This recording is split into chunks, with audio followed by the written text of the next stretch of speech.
প্রিয় দর্শক, আমাদের মাঝে আজকে উপস্থিত আছেন বিশিষ্ট নাশিদ শিল্পী মোনায়েম বিল্লাহ। আপনি আমাদের মাঝে আছেন আর আমরা একটি নাশিদ শুনবো না, তা হয় না। আমি আপনাকে মঞ্চে আসার আহ্বান জানাচ্ছি। আল্লাহর নামে করছি শুরু, জ্ঞান সাধনায় হব ধ্যানী। অনেক অনেক ধন্যবাদ।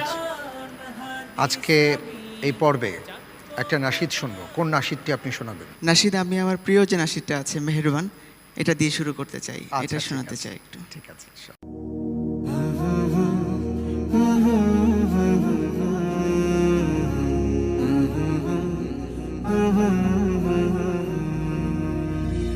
মেহেরবান তুমি, মেহেরবান, মেহেরবান তুমি, মেহেরবান, মেহেরবান